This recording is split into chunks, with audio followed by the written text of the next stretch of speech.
എവിടെ ഇരുന്ന് എന്താ ഈ ഫോൺ എടുക്കാത്തത്? ഞാൻ റൂമിൽ തന്നെയാണ് അരിസ്ക. എന്തായി? ലോക്കറിൽ നിന്ന് ഗോൾഡ് എടുത്തായി? ഇജെന്തൊന്നും പറയാത്തേ? ലോക്കറിൽ നിന്ന് ഗോൾഡ് എടുത്ത് വന്നില്ലേ? പിന്നെ അരിസ്ക ഞാന് ഇജെന്താ കിടന്ന് ഉരുളുന്ന്? കാരണം എന്താ വെച്ചാല് പറയാന്ന്. അത് പിന്നെ ഗോൾഡ് ലോക്കറിലാണെന്ന് ഞാൻ ആരിസ്ഖാനോട് കള്ളം പറഞ്ഞതാ. ഗോൾഡ് ലോക്കറിൽ ഇല്ലെങ്കിൽ പിന്നെ എവിടെ? എന്റെ വീട്ടിലാണോ? അല്ല.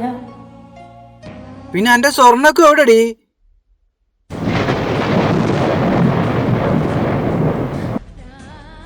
ആരിസ്ഖാനോട് ക്ഷമിക്കണം.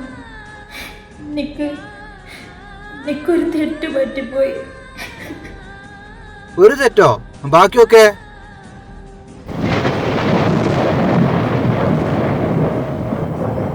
എന്താ വിചാരിച്ചേ? ഞാൻ പൊട്ടനാണെന്നാ?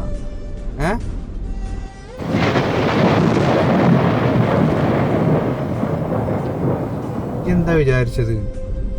ഈ ചെയ്യുന്ന തമ്മാടിത്തരങ്ങളൊന്നും ഞാൻ എൻ്റെ വീട്ടുകാരൻ കണ്ടുപിടിക്കില്ല എന്ന് കരുതിയ?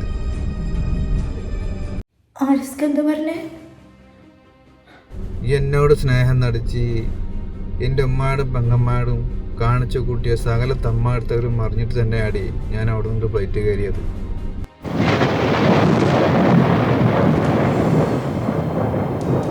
എൻ്റെ വീട്ടുകാരുടെ കാര്യത്തിലും എൻ്റെ സ്വർണത്തിൻ്റെ പേരിലും നീ കാട്ടി കൂട്ടിയ സകല കള്ളത്തരങ്ങളും അറിഞ്ഞിട്ട് തന്നെയാണ് ഞാൻ ഇവിടെ നിൽക്കുന്നത്.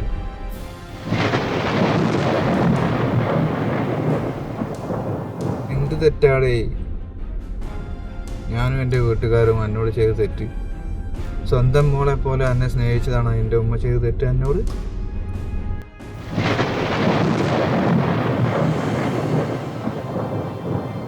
ഞാൻ എന്നെ ജീവനത്തുല്യം സ്നേഹിച്ചതും വിശ്വസിച്ചതാണ് എന്നോട് ചെയ്ത് തെറ്റ്? ഞാൻ മിണ്ടരുത് ജി. ഒരു തെറ്റും ചെയ്യാത്ത എൻ്റെ അമ്മാനെയും പെങ്ങന്മാരെയും പറ്റി എന്തൊക്കെ കഥകാട് എന്നോട് പറഞ്ഞിട്ടുള്ളത്?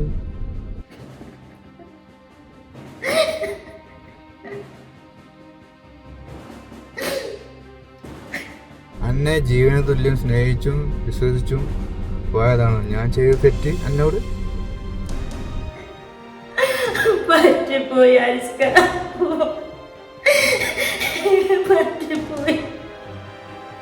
ഇതടി ഞാൻ എൻ്റെ ആരെങ്കിലും ആളെന്ന് തോന്നലുണ്ടെങ്കിൽ ഇങ്ങനെ ചെയ്യുമായിരുന്നോ?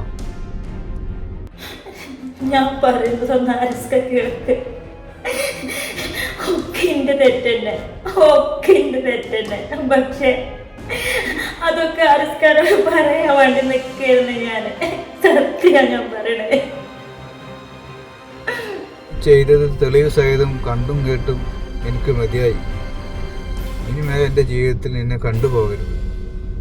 ഞാനൊന്നും പറയില്ല ആരിസ്ക. ഞങ്ങൾക്ക് പറയുമ്പോൾ എനിക്ക് സഹിക്കാൻ പറ്റുന്നില്ല. ഒന്ന് പറയും വേണ്ട, ഒന്ന് കേൾക്കും വേണ്ട. കേട്ടോത്തോളം ഞാൻ മടുത്ത്. ഞാൻ സത്യം പറഞ്ഞത്. ഞാൻ ആരിസ്കാനോട് എല്ലാ തെറ്റും പറയാൻ നിൽക്കുന്നായിരുന്നു. എനിക്ക് പേടിയുണ്ട്. ആരിസ്ക പറഞ്ഞ എങ്ങനെ എടുക്കുക എന്നുള്ള പേടിയുണ്ടല്ല.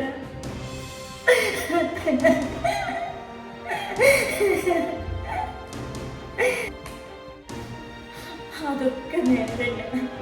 ആരിസ്ക പറഞ്ഞതൊക്കെ ശരിയാണ്. പക്ഷെ ഞാൻ പറഞ്ഞതും കൂടി ഒന്ന് കേൾക്ക്.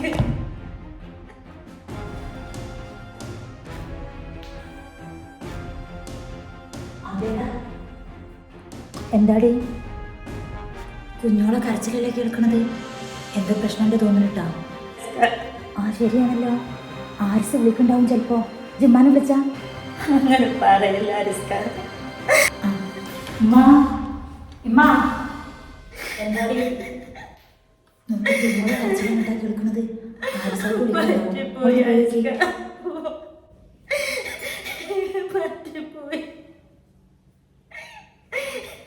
ഇനിയിപ്പോ എന്തൊക്കെയാണ് അവൻ്റെ റബ്ബേ. ഇജും കൂടി എന്നാണ് പോയ കർച്ചയെ ചെല്ലി. അതൊക്കെ നേരല്ല. ആരിസ്ക പറഞ്ഞതൊക്കെ ശരിയാണ്. പക്ഷെ ഞാൻ പറഞ്ഞതും കൂടി ഒന്ന് കേൾക്ക്. എന്ത് പറഞ്ഞാലും എൻ്റെ തീരുമാനത്തിലൊരു മാറ്റമില്ല. എൻ്റെ പെരക്കാർ വരുമ്പോൾ എടുക്കാനുള്ള എടുത്തിട്ട് നീ വെക്കോ.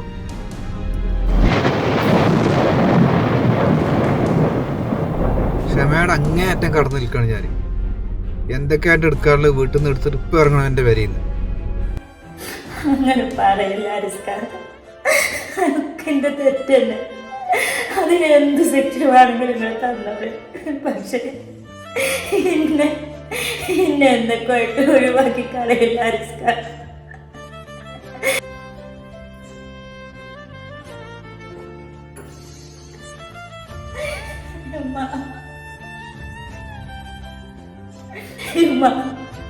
നിങ്ങളൊന്നും പറഞ്ഞൊക്കെ ഹർഷി.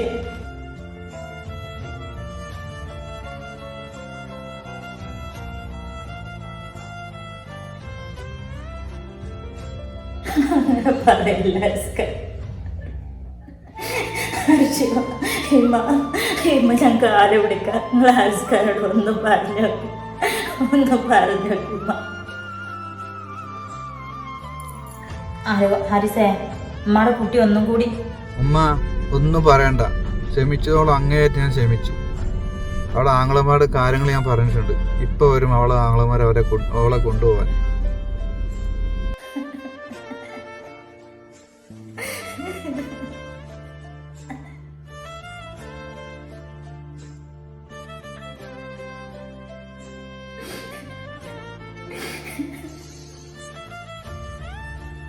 അത് വേണോ ഹരിസേ?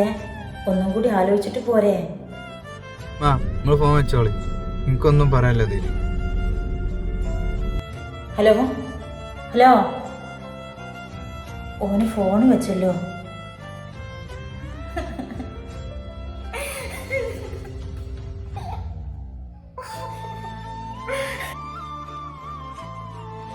എന്താ എന്നോട് ഞങ്ങൾ പറയാം? ഇതിൻ്റെയൊക്കെ വലിയ കാര്യം ഉണ്ടായിരുന്നോ? എന്റെ തെറ്റന്നെ, എന്റെ ഈ സ്വഭാവം കാരണം ആരിസ്കനെ വെറുതെ പോയില്ലപ്പോ.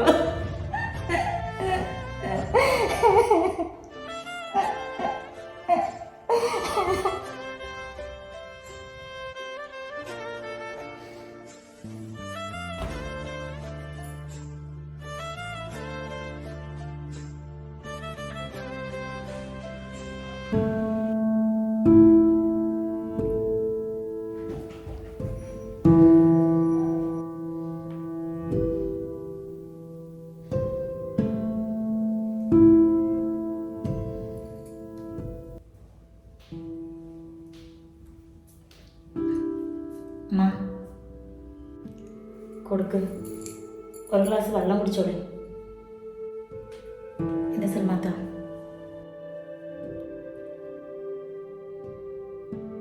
ഇമ്മ, നിക്ക് വേണ്ട കുട്ടിയെ, നിക്കിപ്പോൾ ഒന്നും തൊണ്ടേ കൂടെ ഇറങ്ങൂല.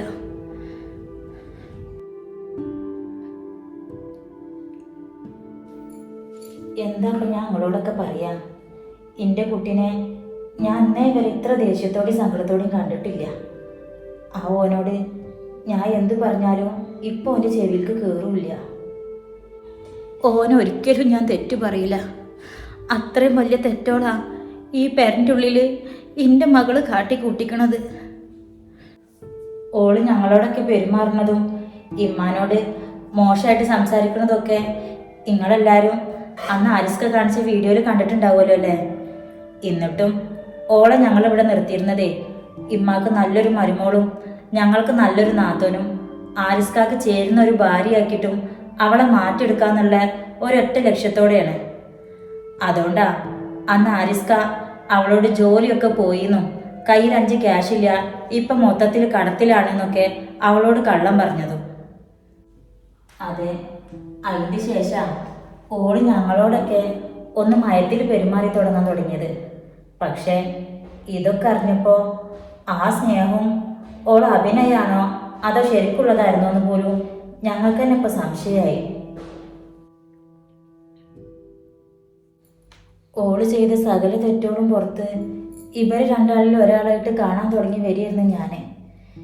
ഇതിപ്പോൾ ഓളെ ഈ മാറ്റും കരച്ചിലും തന്നെ ഇപ്പം എത്രത്തോളം സത്യമുണ്ട്, വല്ലതും സത്യമുണ്ടോ എന്ന് തന്നെ ഞങ്ങൾക്കും തന്നെ ഇപ്പോൾ വിശ്വാസമില്ലാത്ത പോലായി. ഓൾക്ക് ഒരുപാട് മാറ്റമുണ്ട്, സ്നേഹത്തിൻ്റെയും ബന്ധത്തിൻ്റെയും വില എന്താന്ന് അവൾ തിരിച്ചറിയാൻ തുടങ്ങിക്കണമെന്നൊക്കെ പറഞ്ഞ് ഞങ്ങൾ ആരിസ് ഖാൻ ഒരു വിധത്തിൽ ഇങ്ങനെ റെഡിയാക്കി കൊണ്ടുവരികയായിരുന്നു. അതിനിടയ്ക്കാ അവളെ സ്വഭാവത്തിൽ എന്തോ ഒരു കള്ളത്തരമുള്ളതായിട്ട് ഞങ്ങൾക്ക് എല്ലാവർക്കും തോന്നി തുടങ്ങിയത്. അന്നത്തെ ആ പ്രശ്നത്തിന് ശേഷം ആരിസ്ക്ക് അവിടെ വന്നപ്പോൾ കുഞ്ഞോൾ നിങ്ങൾക്കൊന്നും വിളിക്കലും സംസാരിക്കലൊന്നും ഇല്ല എന്നൊക്കെ പറഞ്ഞിരുന്നല്ലോ. പിന്നെ ഇവിടെ ആണെന്നുണ്ടെങ്കിൽ ഓൾക്ക് ഇടയ്ക്കിടയ്ക്ക് മാറി നിന്നിട്ടുള്ള ഫോൺ വിളിയാണ്. ആരാ എന്താന്നൊക്കെ ചോദിക്കുമ്പോൾ ഇമ്മയാണ്, സൽമാത്തയാണ് അങ്ങനെയൊക്കെ പറയും. എന്നാ പിന്നെ അവിടുത്തെ എന്തെങ്കിലും വിശേഷങ്ങൾ ചോദിച്ചാലോ മുഴുവനായിട്ട് ഓൾക്കൊന്നും പറയാനും ഉണ്ടാവില്ല. അങ്ങനൊക്കെ പാടിയായിട്ടാ ഞങ്ങൾക്ക് അവളുടെ മേലിൽ ചെറിയ ഡൗട്ട് അടിക്കാൻ തുടങ്ങിയത്. ഇന്നേറ്റും ദിലുവിനേറ്റൊക്കെ ആദ്യം തന്നെ ഓള് വിളിയും വർത്താനൊക്കെ കുറവ് തന്നെയാണ്. ഇപ്പം കുറേ ആയിട്ട് തീരെ വിളിക്കൂല. ഇമ്മ അങ്ങോട്ട് ഓള് വിളിച്ചില്ലെങ്കിലും എപ്പോഴേലും കൂടുമ്പോൾ ഇങ്ങോട്ട് വിളിച്ചാലും ചിലപ്പം ഫോൺ എടുക്കും, എന്തെങ്കിലുമൊക്കെ വർത്താനം പറയും, ചിലപ്പോൾ അതുമില്ല. ഞങ്ങളോടൊക്കെ ഓൾക്കുള്ളിൽ ഭയങ്കര ദേഷ്യമായിരുന്നു. ഇപ്പോൾ ഈ പ്രശ്നങ്ങളൊക്കെ കഴിഞ്ഞതിന് ശേഷം ഇമ്മയും തന്നെ വല്ലാണ്ട് ഓൾക്കിപ്പോൾ ഇങ്ങോട്ട് വിളിക്കാൻ നിൽക്കലില്ല. ഇവിടെ ആരിസ് ഇങ്ങനെയൊക്കെ ഒരു തീരുമാനം എടുത്തതും ഓളൊന്ന് പരീക്ഷിക്കാൻ ഇറക്കുക എന്നൊക്കെ പറഞ്ഞതൊക്കെ അവിടെ ഞങ്ങളെല്ലാവരും കൂടി അഭിപ്രായത്തോടു കൂടി തന്നെയാണല്ലോ. അതുകൊണ്ട് ഞങ്ങളൊക്കെ ഒന്നങ്ങോട്ട് വിട്ട് നിൽക്കുകയായിരുന്നു. ആരിസ്ക്കപ്പോൾ അവൾക്ക് മനഃപൂർവ്വം ക്യാഷും കാര്യങ്ങളൊന്നും അയച്ചു കൊടുക്കാത്തതുകൊണ്ട് തന്നെ അവളെ കയ്യിൽ റീചാർജ് ചെയ്യാനുള്ള ക്യാഷൊന്നും ഉണ്ടായിരുന്നില്ല. അങ്ങനെയാണ് എൻ്റെ ഫോണിൽ നിന്നുള്ള വിളി തുടങ്ങിയത്. പക്ഷേ നിങ്ങൾക്ക് വിളിക്കണമെന്ന് പറഞ്ഞാലും ഓള് വിളിച്ചു കഴിഞ്ഞാൽ നമ്പർ പോലും ഡിലീറ്റ് ചെയ്യുന്നത് കണ്ടപ്പോഴാണ് എനിക്ക് ഡൗട്ട് കൂടുതലായി തോന്നിയത്. ഇനിയിപ്പം ഞങ്ങളോടൊക്കെ ഓള് നന്നായി സംസാരിക്കലൊക്കെ തുടങ്ങിയതുകൊണ്ട് അതുപോലെ നിങ്ങൾക്കും വിളിക്കുന്നുണ്ടോയെന്നൊന്നും ഞങ്ങൾക്ക് പൂർണ്ണമായിട്ട് പറയാൻ പറ്റില്ലല്ലോ. അതുകൊണ്ട് ആദ്യം നിങ്ങൾക്ക് തന്നെ നേരിട്ട് വിളിച്ച് ചോദിക്കാമെന്നാണ് ഞാൻ വിചാരിച്ചത്. പിന്നെ തോന്നി അതിനിപ്പോൾ നിങ്ങൾക്ക് ഇനി ഇവിടെ പുതിയ എന്തെങ്കിലും പ്രശ്നമുണ്ടോ എന്നുള്ള ടെൻഷനാകുമെന്ന്. അതുകൊണ്ടാണ് ഞാൻ ഓൾക്ക് ഫോൺ കൊടുക്കുമ്പോൾ റെക്കോർഡിംഗ് ഓൺ ആക്കിയിട്ട് കൊടുത്തത്. ഇമ്മാക്കും സൽമാത്താക്കും ഞങ്ങളോട് ആരോടും ദേഷ്യമൊന്നും തോന്നരുത്. ഒരു കാരണമില്ലാണ്ട് പ്രശ്നങ്ങൾ ഉണ്ടാക്കുന്ന ഒരുപാട് നാത്തൂമാരുണ്ടാവും. പക്ഷേ ഞങ്ങൾ രണ്ടാളും എന്നും ഞങ്ങളുടെ ആങ്ങളുടെ ജീവിതത്തിന് സന്തോഷം മാത്രം ഉണ്ടാവണമെന്നേ ആഗ്രഹിച്ചിട്ടുള്ളൂ. മാക്സിമം പുറത്തും ക്ഷമിച്ചിട്ടാണ് ഞങ്ങൾ ഓളിടയിൽ ഇത്രയും കാലം ജീവിച്ചു പോയിരുന്നത്. പക്ഷേ അതൊക്കെ ചെയ്തിട്ടും ഓളിങ്ങനെ ഓരോന്നൊക്കെ കാട്ടിക്കൂട്ടുമ്പോൾ ആർക്കായാലും ദേഷ്യം വരൂലേ. ഇപ്പോൾ ഓളോടുള്ള വിശ്വാസം ഞങ്ങൾക്ക് നഷ്ടപ്പെട്ടത് തന്നെ ഓളിങ്ങനെയൊക്കെയുള്ള സ്വഭാവം കൊണ്ടാണ്. അല്ലാച്ചാ ഞങ്ങളൊക്കെ കഴിഞ്ഞതൊക്കെ മറക്കാൻ വേണ്ടിയിട്ട് മനസ്സുകൊണ്ട് ഒരുക്കായി നിൽക്കുന്നതായിരുന്നു. ഓള് ഞങ്ങളോടൊക്കെ ചെയ്തതും പറഞ്ഞതൊക്കെ അവിടെ നിൽക്കട്ടെ എന്ന് വിചാരിക്കാം. പക്ഷേ അതുപോലല്ലല്ലോ ഇപ്പം ഈ ചെയ്തു കൂട്ടിയ കാര്യം. ഓള് ഈ ചെയ്ത കാര്യം ഇപ്പം നമ്മളൊക്കെ അറിഞ്ഞതുകൊണ്ടല്ലേ. അല്ലായിരുന്നെങ്കിൽ നാളെ ചിലപ്പോൾ ഈ ഒരു കാര്യത്തിൻ്റെ പേരിൽ നിങ്ങൾ പോലും ഞങ്ങളെ തെറ്റിദ്ധരിക്കാനൊരു അവസരം ഉണ്ടായിന്ന് വരും. ജീവിതം എന്ന് പറഞ്ഞാൽ അങ്ങനെയൊക്കെ തന്നെയല്ലേ. നിങ്ങൾ ഓൾക്ക് കൊടുത്ത സ്വർണം അത് ഓൾക്ക് അവകാശപ്പെട്ടത് തന്നെയാണ്. അതിലൊരു തരി പോലും ഞങ്ങൾക്ക് ആർക്കും വേണ്ടേനു. പക്ഷേ ഇവിടുത്തെ മരുമോളായിരിക്കെ, ആരിസ് ഖാൻ്റെ ഭാര്യയായിരിക്കെ ഞങ്ങളോട് ആരോടും പറഞ്ഞില്ലെങ്കിലും കുഴപ്പമില്ല. ആരിസ് ഖാനോടൊരു വാക്ക് പോലും പറയാണ്ട് ഓൾ ഈ കണ്ട സ്വർണം മൊത്തം ഇങ്ങനത്തെ ഒരു കാര്യങ്ങൾക്ക് എടുക്കുമ്പോൾ നാളെ മറ്റന്നാ അതിൻ്റെ പേരിൽ ഓൾ ഞങ്ങളെ ചിലപ്പം തെറ്റുകാരിയാക്കിക്കൂടാന്നില്ലല്ലോ. ഇത്രയും ചെയ്യാൻ പറ്റിയ ഓൾക്ക് അത് നിസാരമായിട്ട് പറഞ്ഞൂടെ. ഈ വീട്ടിൽ ആ മുതലുണ്ട് എന്നുള്ളൊരു വിശ്വാസത്തിലാവും നിങ്ങളെ വീട്ടുകാർ പോലും. അങ്ങനെ ഇരിക്കെ മനുഷ്യന്മാരെ കാര്യമല്ലേ. നാളെ മറ്റന്നാ ഓൾക്ക് ഈ വീട്ടിൽ നിന്ന് എന്തെങ്കിലും സംഭവിച്ചിട്ടുണ്ടെന്നുണ്ടെങ്കിൽ ആ ഒരു സ്വർണത്തിന്റെ പേരിൽ നിങ്ങളെ വീട്ടുകാരും ബന്ധുക്കാരും നാട്ടുകാരോടും ഒക്കെ ഞങ്ങളെല്ലാവരും സമാധാനം പറയേണ്ടി വരുമായിരുന്നു. അതെ, ഞങ്ങൾ രണ്ടാളും ആരാം തറവാട്ടിക്ക് പറഞ്ഞയച്ച രണ്ട് പെണ്ണുങ്ങളാണ്. ഇതിപ്പോൾ ഓൾ ഇതിൻ്റെ ഉള്ളിൽ ഇരുന്നങ്ങാണ്ട് ഇങ്ങനെ ഓരോന്ന് കാട്ടിക്കൂട്ടുമ്പോൾ മനസ്സാ വാച ഞങ്ങളൊന്നും അറിഞ്ഞിട്ടില്ലെങ്കിൽ കൂടി നാളെ ചിലപ്പോൾ ഇങ്ങളേക്കൊന്നും നാട്ടുകാരേക്കൊന്നൊക്കെ ഞങ്ങൾ ചിലപ്പോൾ പലതിനും വഴി കേൾക്കേണ്ടി വരും. അത് ഞങ്ങളുടെ ജീവിതത്തിനും സമാധാനത്തിനും കൂടി ബാധിക്കുന്ന കാര്യമാണ്. ഒരു കുടുംബമാകുമ്പോൾ ഒരു കാര്യം ചെയ്യുമ്പോൾ അറ്റ്ലീസ്റ്റ് ഒരാൾ മാപ്പിളാരോട് പോലും പറയേണ്ട ഒരു മര്യാദ ഏതൊരു ഭാര്യമാർക്കും ഇല്ലേ? ഇതിപ്പോൾ അതൊന്നും ഇല്ലാണ്ട് ഇത്രത്തോനെ കള്ളങ്ങൾ കാട്ടിക്കൂട്ടുമ്പോൾ ആർക്കായാലും പൊറുക്കാൻ പറ്റില്ല. അതേ കുട്ടികളെ, ഓള് ചെയ്തതും കാട്ടിയതൊക്കെ അറിഞ്ഞിട്ട് ഓളെ സ്വന്തം അപ്പി ആങ്ങളെയും പോലും ഓളങ്ങോട്ട് വിളിക്കാൻ വരാൻ പോലും കൂട്ടാക്കിയില്ല. ഓൾക്കൊന്നും ഓളെ കാണുന്നെ വേണ്ടെന്നാ പറഞ്ഞത്. ഇക്കങ്ങനെ തള്ളിക്കളയാൻ പറ്റൂലല്ലോ, പെറ്റുപോയില്ലേ. കയറി വന്ന മരയോളെ നാത്തോൻ്റെയൊക്കെ ഭാഗത്തുനിന്ന് എന്തെങ്കിലും ചെറിയ തെറ്റോട് കണ്ടാൽ പോലും അതിന് വലിയ വലിയ പ്രശ്നങ്ങൾ ഉണ്ടാക്കി ഒരു ബന്ധം തീർക്കാൻ നടക്കുന്നവരാ ഒട്ടുമിക്ക കുടുംബത്തിലുള്ളവരും. ഇതിപ്പോൾ കുഞ്ഞോളെ ഭാഗത്തുനിന്ന് ഇങ്ങളോടൊക്കെ ഇത്രയും വലിയ ചതി നടന്നിട്ടും അതൊക്കെ പുറത്തിട്ട് ഈ കുടുംബത്തിൽ നിൽക്കാൻ ഓൾക്ക് നിങ്ങളൊക്കെ വീണ്ടും ഒരു അവസരം കൂടി കൊടുത്തില്ലേ? അതൊക്കെ ഓൾക്ക് കിട്ടിയ വലിയ ഭാഗ്യം തന്നെയാണ്. അങ്ങനെ എല്ലാവരെ കൊണ്ടും നടക്കൂല അങ്ങനെ ഒന്ന് ചിന്തിക്കാൻ. ഒരിക്കൽ ഓളതിൻ്റെ ഉള്ളിലുണ്ടാക്കിയ പ്രശ്നങ്ങളൊക്കെ അറിഞ്ഞ് ഞങ്ങളെ രണ്ടാളെ മാപ്പിളാരടക്കം പറഞ്ഞ് ഇങ്ങളും ഉമ്മയും ആരിസൊക്കെ ആയതുകൊണ്ടാണ് ഓൾക്ക് പിന്നെ ഒരു അവസരം കൊടുത്ത് ഞങ്ങളെങ്ങാനും ആണെന്നുണ്ടെങ്കിൽ ഓൾ തനി സ്വഭാവം പറഞ്ഞിട്ടുണ്ടാവും എന്നൊക്കെ. എന്തെങ്കിലും കുത്തിത്തിരിപ്പുണ്ടാക്കാൻ പറ്റുന്ന നാത്തുമാരാണെച്ചാൽ ആ പ്രശ്നം തന്നെ മതിയായിരുന്നു ഓലെ രണ്ടാളെ ജീവിതം അന്ന് തന്നെ ആകെ പ്രശ്നത്തിലാക്കാൻ വേണ്ടിയിട്ട്. പക്ഷേ ഞങ്ങളതൊക്കെ പുറത്ത് ഭൂമിയോളം താന്നു കൊടുക്കുമ്പോൾ ഓള് പിന്നെ ഇങ്ങനെ ആരിസിൻ്റെ ജീവിതത്തിൽ സമാധാനക്കേടുകൾ ഉണ്ടാക്കുമ്പോൾ ഞങ്ങളായിട്ട് പിന്നെ എങ്ങനെ ആരിസിനോട് ഓൾക്ക് വീണ്ടും മാപ്പ് കൊടുക്കാൻ പറയാം? ഒരു പരാതിയും പറയാല്ലേ കുട്ടികളെ? എനിക്ക് അത്രക്ക് കാട്ടിക്കൂട്ടണില്ലേ ഓള് ഇവിടെ? ഒരു കാലത്ത് ഒരു തെറ്റും ചെയ്യാത്ത ഇവളോട് ആവശ്യമില്ലാണ്ട് തട്ടിക്കേറി പ്രശ്നങ്ങൾ ഉണ്ടാക്കിയെന്നോളാ ഈ ഇരിക്കണം ഞാൻ. ഇന്നിപ്പോൾ എൻ്റെ മകള് വേറൊരു പെരയിൽ വന്ന് ഓരോന്ന് കാട്ടിക്കൂട്ടുമ്പോൾ ഓളെ തിരുത്താൻ പോലും പറ്റാത്തോളായി ഞാൻ. ഇമ്മ പറഞ്ഞ പോലെ ഇങ്ങളോട് ആരോടും ഞങ്ങൾക്കൊരകൽച്ചില്ല അവിയെ. മാത്രമല്ല ഇങ്ങളൊക്കെ മനസ്സിൻ്റെ നന്മനെ കുറിച്ച് ഞങ്ങൾ പറയാത്തൊരു ദിവസം കൂടി ഇല്ല. കുഞ്ഞോട് ഇതോടുക്കനെ നന്നാവും എന്നുള്ളൊരു പ്രതീക്ഷ തന്നെയായിരുന്നു ഞങ്ങളെല്ലാവരും. ഇമ്മാക്ക് അന്ന് ആരിസ് ഇങ്ങനെ ഒരു അവസരം കൊടുക്കാമെന്ന് പറഞ്ഞപ്പോൾ തന്നെ എന്തോ വലിയ ആശ്വാസം പോലെയായിരുന്നു.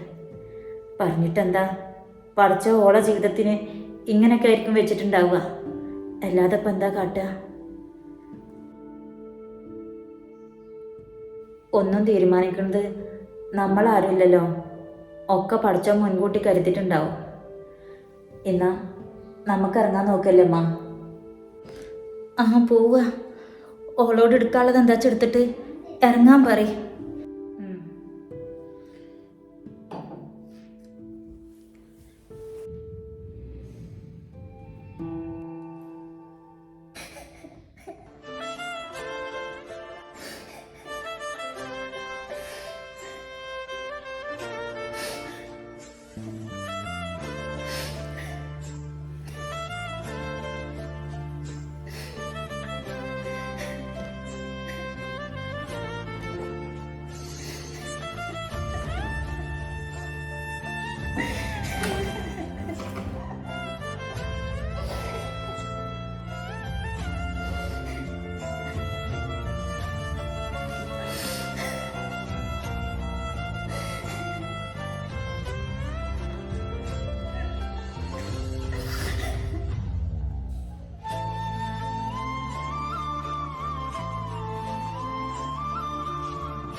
ഇനി കരഞ്ഞിട്ട് എന്തിനാ?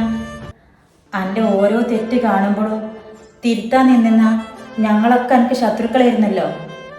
എത്ര തവണ എന്നോട് ഞാൻ പറഞ്ഞിട്ടുണ്ട് മോളെ. അപ്പോഴൊക്കെ എൻ്റെ എന്തെങ്കിലും ഒരു വാക്കിന് വെച്ച് വില കൊടുത്തിരുന്നോ? ഇപ്പൊ നല്ലൊരു ജീവിതം കളഞ്ഞില്ലേ? അൻ്റെ ചെറുപ്പം തൊട്ടേ നമ്മളവിടുത്തെ പെരയിലേ ഞാൻ ഭൂമിയോടെ ക്ഷമിച്ച് ജീവിക്കുന്നത് വെച്ച് കണ്ടിട്ടുണ്ടായിരുന്നില്ലേ? അങ്ങനെയൊന്നും ജീവിക്കണമെന്ന് അന്നോട് ഒരിക്കലും ഞാൻ പറഞ്ഞിട്ടില്ല. അങ്ങനെയൊന്നും ജീവിക്കാൻ ഇക്കാലത്ത് ഒരു പെൺകുട്ടിയോടും തയ്യാറാവൂല. പക്ഷെ അൻ്റെ ഈ സ്വഭാവം വെച്ചിട്ടേ അനക്ക് കിട്ടാവുന്നതിൽ വെച്ച് ഏറ്റവും നല്ലൊരു വീടായിരുന്നു ഈ വീട്. എന്നിട്ട് അൻ്റെ ഈ ഒരു സ്വഭാവദോഷം കണ്ട് എല്ലാരും വെറുപ്പിച്ചിറങ്ങേണ്ടി വന്നില്ലപ്പോ? നിങ്ങൾ ആര് പറഞ്ഞതും ഞാൻ ഇന്നേ വരെ അനുസരിച്ചിട്ടില്ല. അതിനൊക്കെയുള്ള ശിക്ഷ തന്നെ എനിക്കിപ്പോൾ കിട്ടിക്കൊണ്ടിരിക്കുന്നത്. നിങ്ങൾ ആരും മനസ്സിലാക്കാൻ ഞാൻ വരെ ശ്രമിച്ചിട്ടില്ല എന്ന് പറഞ്ഞത് നേരെ. പക്ഷെ ഇപ്പൊ എനിക്കെല്ലാം മനസ്സിലാവുന്നുണ്ട് സൽമാത്ത, ഒക്കെ മനസ്സിലാവുന്നുണ്ട്. മനസ്സിലാക്കണം. അനക്കൊന്നും ഒരിക്കലും മറ്റുള്ളവരെ മനസ്സിലാക്കാൻ പറ്റൂലടി. അങ്ങനെ പറ്റുമായിരുന്നെങ്കിലേ അനക്ക് ആ സ്വർണ്ണം ഉണ്ടാക്കി തരാന് പകല് ഊണും ഉറക്കില്ലാണ്ട് കഷ്ടപ്പെട്ടൊരു മനുഷ്യണ്ടായിരുന്നു എൻ്റെ ആശിക്കാക്ക. അതിന്റെ വയപ്പിന് ഒരു നുള്ളു വില കൽപ്പിച്ചിരുന്നെങ്കിൽ ഇങ്ങനൊന്നും ചെയ്യായിരുന്നില്ല.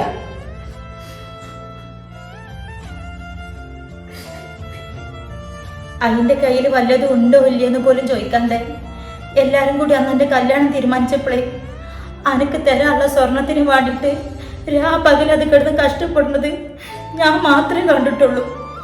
ഇങ്ങൾക്കൊന്നും ആ മനുഷ്യന്റെ വേർപ്പിന്റെ വില ഒരു കാലത്തും മനസ്സിലാവുമായിരുന്നില്ല. എന്റെ തെറ്റിന്റെ സൽമാത്ത, എല്ലാരോടും ഒരുപാട് തെറ്റോട് ഞാൻ ചെയ്തിട്ടും പറഞ്ഞിട്ടൊക്കെ ഉണ്ട്. അതൊക്കെ ഒന്ന് മനസ്സിലാക്കി ജീവിച്ചു തുടങ്ങിയായിരുന്നു ഞാന്. ഇജി പറഞ്ഞ അത്രയും സ്വർണ്ണമില്ലാണ്ട് കല്യാണ പന്തലിക്ക് അന്ന് ചിറങ്ങൂലെന്ന് പറഞ്ഞപ്പോഴും ഈ കല്യാണം എങ്ങനെയും മുടങ്ങിപ്പോയാ പിന്നെ ഇജി ജീവിച്ചിരിക്കൂല എന്ന് പറഞ്ഞ ആ മനുഷ്യനെ ഭീഷണിപ്പെടുത്തിയപ്പോഴൊക്കെ അന്നോടുള്ള സ്നേഹത്തിന്റെ ഒറ്റ പുറത്തടി എൻ്റെ കല്യാണം നടത്താൻ വേണ്ടി ആ മനുഷ്യൻ കിടന്ന് ഓടിപ്പാഞ്ഞത്. അതൊന്നും അനക്കൊരിക്കലും മനസ്സിലാക്കാൻ പറ്റൂല.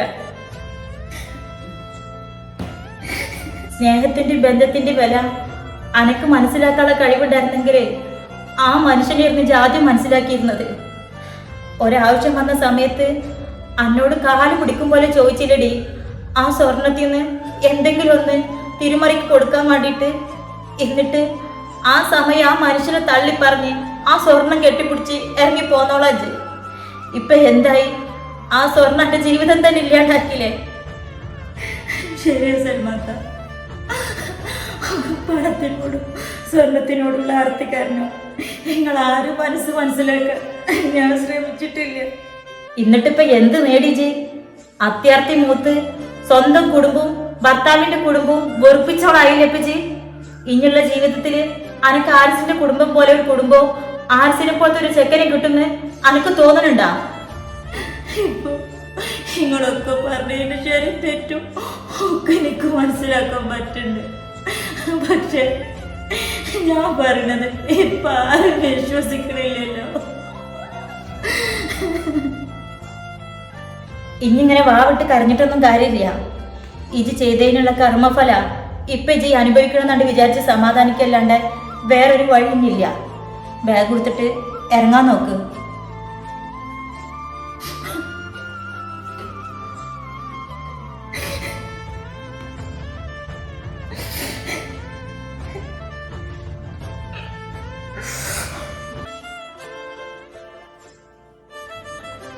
എന്നാ പിന്നെ ഞങ്ങൾ ഇറങ്ങട്ടെട്ടാ. എൻ്റെ മകള് നിങ്ങളോടൊക്കെ ചെയ്ത തെറ്റിന് ഞാൻ നിങ്ങളോട് മാപ്പ് ചോദിക്കുകയാണ്. അല്ലെൻ്റെ അമ്മ, നിങ്ങൾ എന്തൊക്കെയായി പറഞ്ഞത്? നിനക്ക് 2 പെൺമക്കളുള്ളതല്ലേ? നാളെ ഓലേക്കൊന്നും എന്തെങ്കിലുമൊക്കെ ഒരു തെറ്റ് വന്നൂടാ ഇല്ലയെന്നൊന്നും ആർക്കും ഒരു ഉറപ്പും പറയാൻ പറ്റൂല. നിങ്ങളോടൊന്നും നിനക്കൊരു വെറുപ്പും ദേഷ്യവുമില്ല. അല്ലെങ്കിലും മക്കൾ ചെയ്യുന്ന ഓരോ തെറ്റിനെ ഒന്നും അറിയാത്ത രക്ഷിതാക്കളെ പഴിച്ചിട്ട് എന്താ കാര്യം? പക്ഷെ ഈ കാര്യത്തിൽ ഞാനായിട്ടോ ഇവരായിട്ടോ ഒരു തീരുമാനം പറഞ്ഞാൽ നിൽക്കണതല്ല. ഒരിക്കൽ ഞങ്ങളെല്ലാവരും കൂടി ഇടപെട്ടിട്ടാ ഇത്രയും വരെ പിടിച്ചു നിന്നത്. ഇനി ആരിസിനോട് ഈ കാര്യത്തിനെ കുറിച്ചിട്ട് ഞങ്ങൾക്കൊന്നും ഉണ്ടാകാൻ കൂടി പാകില്ല.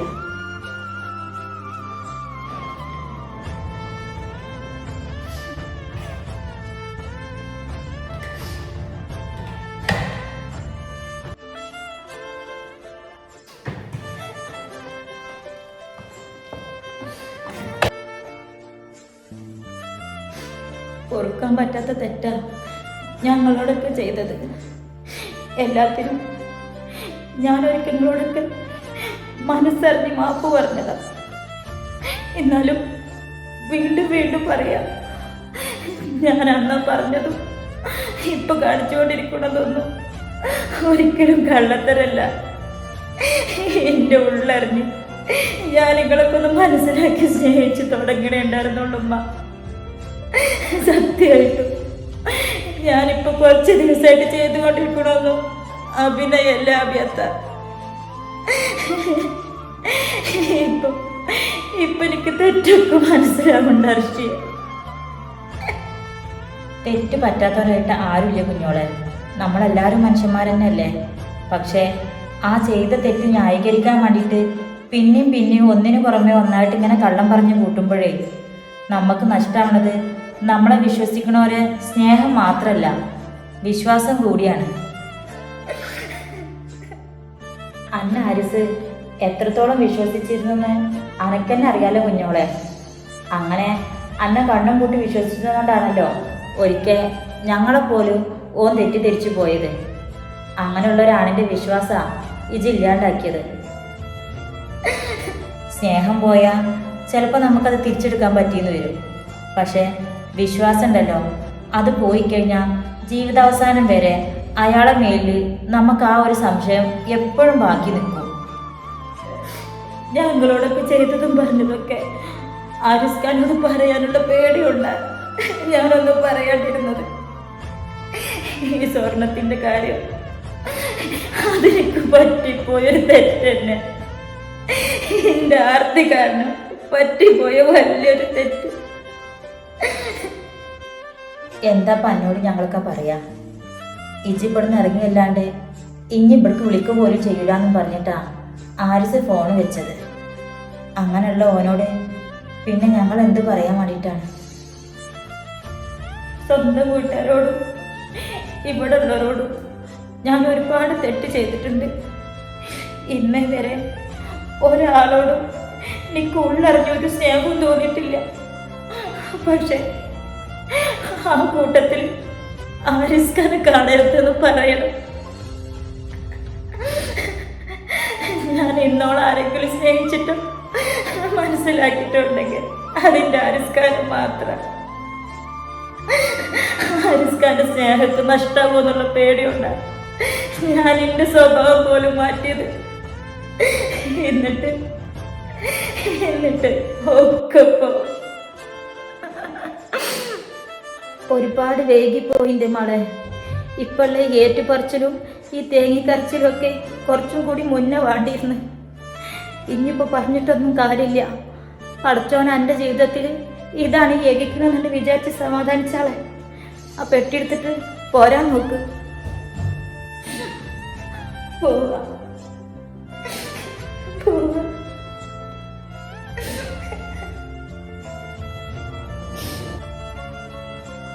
ഞങ്ങൾ പോയിട്ടാ എല്ലാരോടും അസ്സലാമു അലൈക്കും.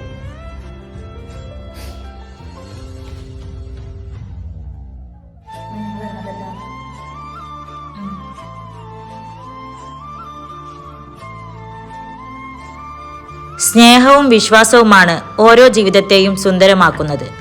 അതില്ലാതാകുമ്പോൾ ജീവിതത്തിൻ്റെ സമാധാനം തന്നെ നഷ്ടമാകുന്നു. ഇത് ഇവളുടെ മാത്രം കഥയല്ല. ജീവിതം വെച്ച് പന്താടുന്ന ഓരോ പെൺമക്കൾക്കും ഈ കഥ ഒരു പാഠമാണ്.